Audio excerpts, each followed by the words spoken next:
Se acabó. Diputado morenista Israel Zamora le termina dando una arrastrada al diputado panista en pleno debate, ya que no sentía lo duro sino lo tupido, y todo por la reforma al Poder Judicial, que siguen aferradísimos con esta reforma a no quererla dejar ir, y es que se les va a ir lo último que les quedaba en el poder, la última que pues se les hacía fácil para chantajear al gobierno, a AMLO y al que viene a Claudia Sheinbaum, porque de ahí pues todos el poder judicial estaba allegado a la mismísimos panistas. Increíble pero cierto. Sí que pues bueno, sin más preámbulo, pues veamos de qué se trata, cómo estuvo, y ahorita comentamos por qué no. Y es que todo sucedió pues prácticamente así, de esta manera. Agradezco enormemente al senador por Morena, Israel Zamora, que nos acompañe. ¿Cómo estás, senador? Muy bien, muy contento de estar contigo, Juan. Y agradezco también a el diputado por el PAN, Santiago Torreblanca, que nos acompañe. ¿Cómo estás, diputado? Excelente. Qué semana para la información y el debate. Cierra, ya solo que 10 días que le queda al Congreso para la actual legislatura. Así es, y en esos 10 días tenemos 3 iniciativas potentes. Tenemos Guardia Nacional ya pasado mañana, y el lunes la pelea estelar, la reforma al Poder Judicial. Bueno, pues le comento que ambos legisladores de distintos partidos, pues no solo comparten una curul y un escaño, no solo comparten que son representantes populares en el Congreso de la Unión, sino que son abogados. El diputado Torreblanca es abogado especializado en temas electorales y el senador Zamora en temas constitucionales. Y hay un paro convocado de jueces y de magistrados que no están de acuerdo con la iniciativa de reforma al Poder Judicial. Conversaba hace unos minutos con Bernardo Batis, consejero de la Judicatura, y me señalaba que en algunos casos este paro implicaría pues la comisión de un acto ilegal. Diputado Torreblanca, pues ¿qué va a suceder cuando se detenga la importantísima impartición de justicia necesaria, porque se está llevando a cabo un paro que más que asunto laboral tiene un tema meramente político? Están en contra de una iniciativa presentada por la Cuarta Transformación, que ya quedó claro, de acuerdo a lo que se aprobó en la Comisión de Puntos Constitucionales de la Cámara de Diputados el viernes pasado, que no afecta pues los derechos laborales de los trabajadores del Poder Judicial.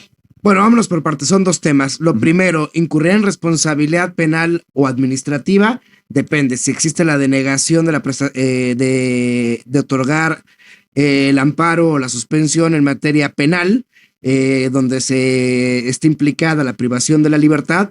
En los casos administrativos, en el mismo caso, cuando exista privación de la libertad, en los demás casos no. Fueron muy cautelosos jueces de distrito y magistrados para establecer guardias y garantizar que eso no va a ocurrir, y a pesar de que en 28 entidades de la federación el Poder Judicial está de brazos caídos, esto es como una presión al gobierno autoritario, no como una afectación a los ciudadanos. Y lo que dice la mayoría de los abogados, hablo de Ilustre Nacional Colegio de Abogados, Barra Mexicana Colegio de Abogados, coinciden en la postura de más vale unos cuantos días sin tribunales a varias décadas sin justicia. Pues es una terrible contradicción que los jueces, magistrados que están puestos para garantizar y respetar la ley no la respeten.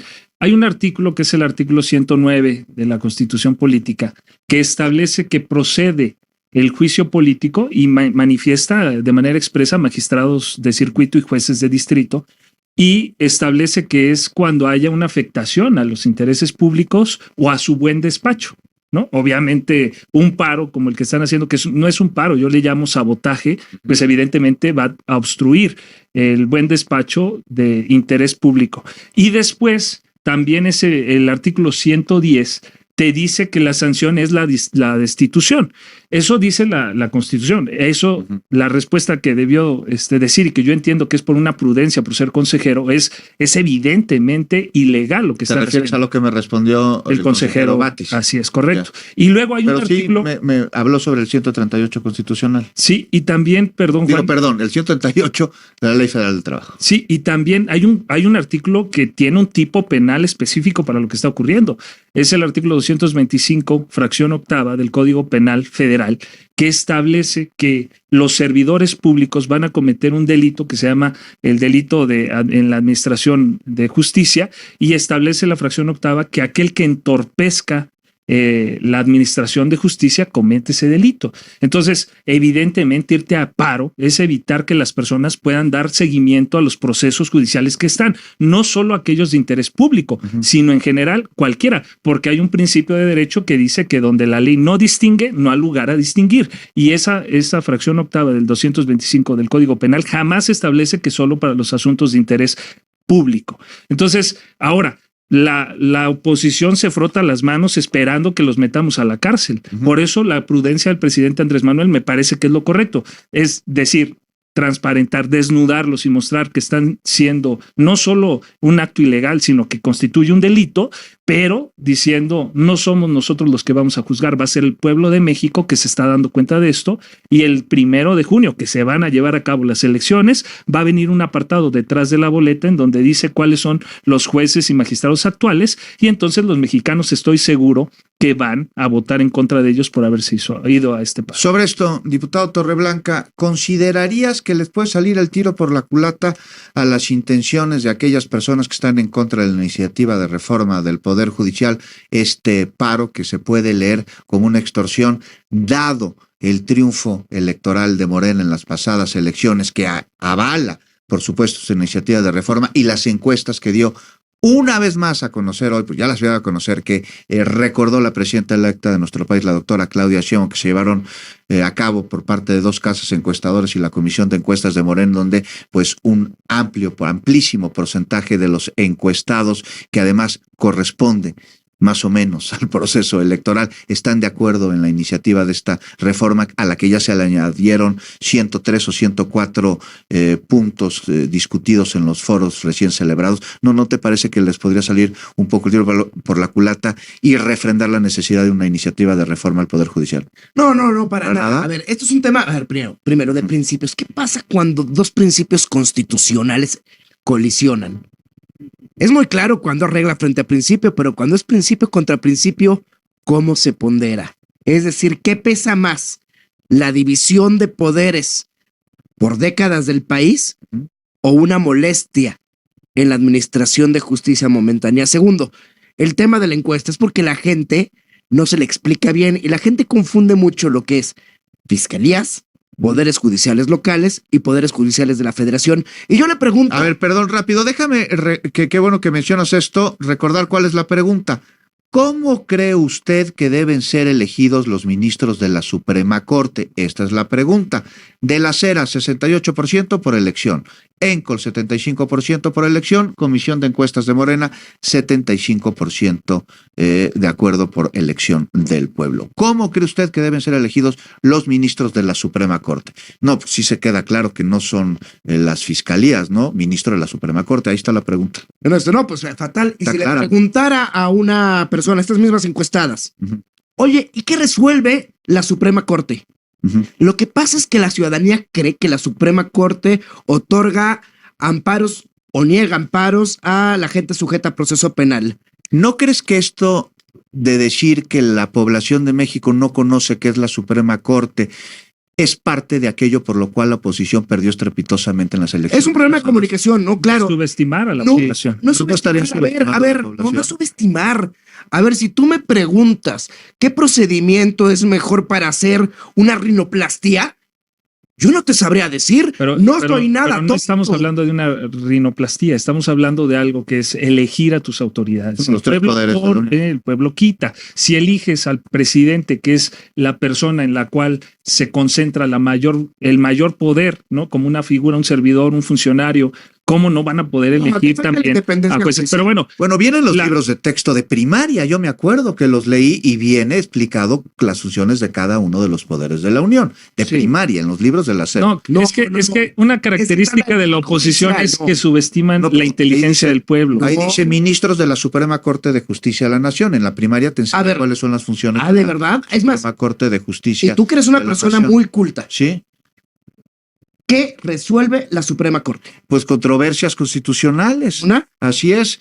Es la última instancia para poder acudir a la impartición de justicia en nuestro país. No, eso es falso. Pero mira, Juan, perdón. Es una persona muy preparada. No es cierto. Resuelve el amparo en revisión. A ver, senador. Por excepción. Mira, tú le hiciste una pregunta muy básica. ¿Qué iba a pasar? Yo te puedo decir con base en lo que ya sucedió. Esta es una moratoria judicial. La misma moratoria legislativa, el que la planeó, las mismas mentes detrás de esa moratoria legislativa que consistía en votar en contra la reforma constitucional para que los programas sociales quedaran ahí, los diputados del PRI, del PAN dijeron, no hacemos nuestra chamba. Recibieron su dieta, recibían su dinero, le pagaba el pueblo mexicano y ellos sin trabajar seguían recibiendo ese dinero.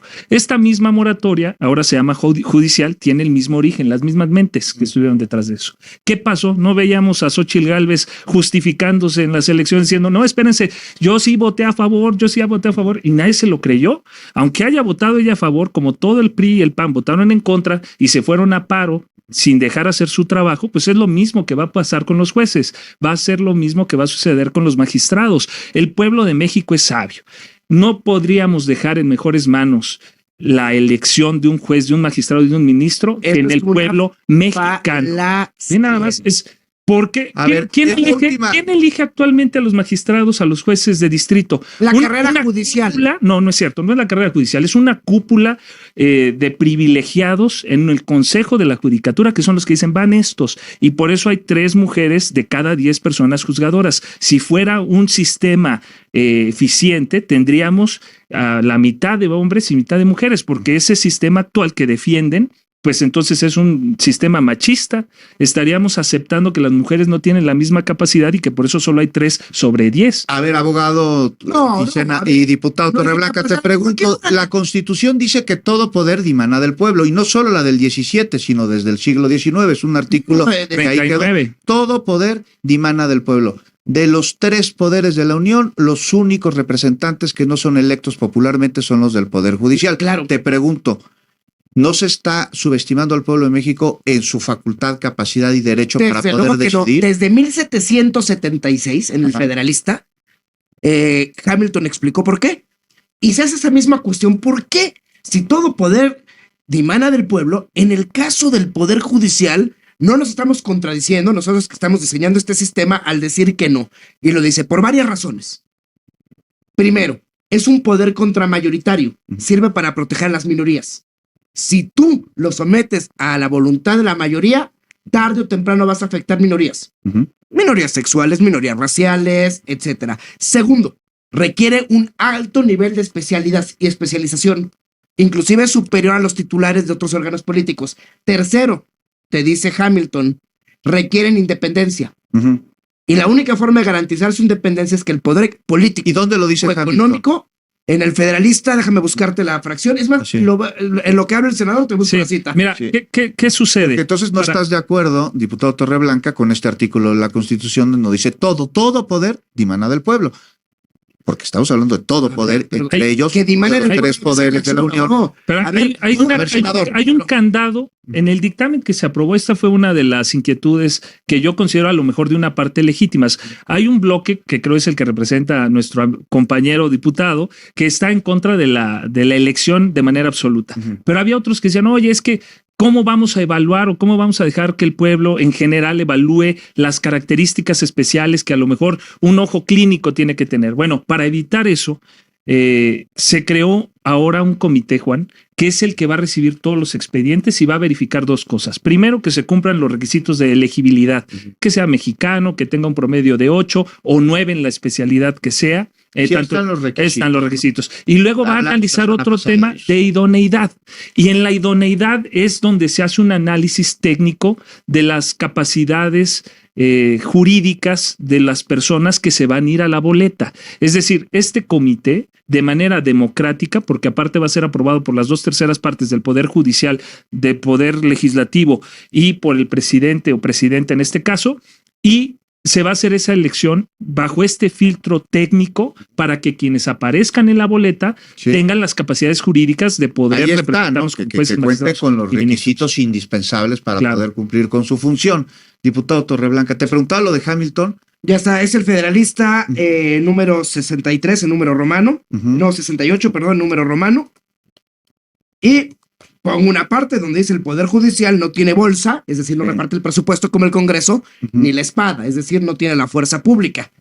Entonces, mientras los otros se controlan a sí mismos, la única forma de garantizar el control de los otros es dotándolos de esta independencia especial. Pero te preguntaba que dónde lo publica, porque estamos hablando de jurisprudencia de los Estados Unidos. Bueno, es muy interesante eso. ¿De dónde viene nuestra Constitución? Ya parece que, oye, es que en los Estados Unidos tienes la enmienda que te permite portar armas. No, es razones históricas. Estoy dando los motivos históricos. Así es. Y a su vez, Hamilton no se le ocurrió. A su vez viene de Montesquieu. ¿Por qué cito a Hamilton y no a Montesquieu? Porque Montesquieu lo hizo de manera teórica. Y fue Hamilton el que, ya aterrizándolo a lo que iba a ser un país, fue práctico. A ver, senador. Pues lo que hablaba Montesquieu era el equilibrio de poderes, de la separación de poderes. Él es el que dijo hay que tener un poder judicial autónomo, ya para entrarle al tema. Sí. Y aquí lo que buscamos con esta reforma es una autonomía real, porque actualmente el poder judicial dimana no del pueblo, Juan, que es lo que tú decías, dimana del presidente de la República. Una pregunta incómoda, senador. Y con todos los intereses. Directamente del pueblo a ser el Congreso de la Unión quien decide quiénes son los ministros. Cuando no se ponen de acuerdo ya es facultad del Ejecutivo, cosa que ya no sucederá en caso de aprobar la legislativa. El tema es que porque es de manera indirecta y no directa como todos los demás poderes. El origen del poder judicial, del poder legislativo es el pueblo. El origen del poder ejecutivo es el pueblo. El origen del poder judicial es el ejecutivo y el legislativo, no el pueblo. Hay sí, pero esa representación lo que nosotros queremos es que ya sea directa. Todos estos argumentos que se dan por parte de la oposición, lo único que buscan es mantener en una cúpula el poder de elegir a los que ejercen la justicia. 15 segunditos, se nos acaba el tiempo, diputado Torreblanca.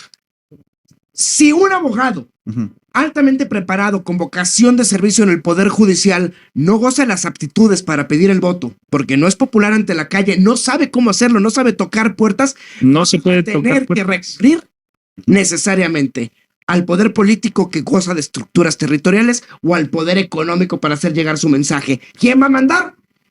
El dinero y el poder. Se nos acaba el tiempo, diputado Torreblanca. Seguimos la conversación la próxima semana. Ya vemos si este tema u otro. Seguramente será este tema, senador Zamora. Muchísimas gracias. Gracias, Juan. Pues parece que estamos en una cantina de la doctores, en una discusión entre abogados. Le agradezco que nos haya acompañado esta tarde. Lo espero mañana en punto de las 18 horas. Pórtese bien. Bueno, pues ahí está prácticamente dando una cátedra el mismísimo senador morenista Israel Zamora, donde al parecer no se enteró duro sino lo tupido Santiago Torres Blanca, donde le dice pues sí, con esa y sencilla pregunta que emiten, que mandan, pues es el pueblo, porque pues él es tanto el poder judicial como el ejecutivo y el legislativo. Porque no los tres poderes y nada más el ejecutivo y el legislativo, que viene siendo el presidente ejecutivo, el legislativo que es Cámara de Senadores y de Diputados. El poder judicial pues prácticamente con esto evitará que sigan poniendo jueces a modo, como lo que pasó con Piña, que nada más se dedica a sacar y a sacar y a sacar delincuentes todos los sábados, los sabadazos. Por eso no, que está furioso. Así que pues bueno, no sé ustedes qué opinan al respecto de esto. Veamos cómo va la encuesta hasta el momento. Recuerden que la encuesta es vía Facebook y dice pues prácticamente así, con el 100% Israel Zamora se la llevó. Veamos algunos de los comentarios que son vía Facebook. es Javier Cano. Paramos a unos guardias para dejar libres a delincuentes como Humada. Están incurriendo en un delito. El SAT las iba a aplicar y López Obrador les dice que no. Jesús Ramírez, saludos. Gomlab, saludos. Salvador Ayala. La única minoría que puede ser poder judicial defiende y protege la anarquía porque debemos reformarla, debemos ser electos democráticamente. Luisa Flores, saludos. La figurilla del diputado panista, puras tontadas habla, completamente de acuerdo. Y pues bueno, toda la audiencia, muchas gracias por ver el video. Recuerden, si me pueden apoyar con un like en la página de video, nuestra descripción de YouTube, si le pueden comentar y compartir para que muchas más personas vean, completamente fantástico. A toda la audiencia, gracias por ver el video. Recuerden, los invitamos a nuestro siguiente video. Hasta la próxima. Bye. Suscríbanse, no olviden comentar, compartir y difundir para que muchas más personas nos vean. Hasta la próxima.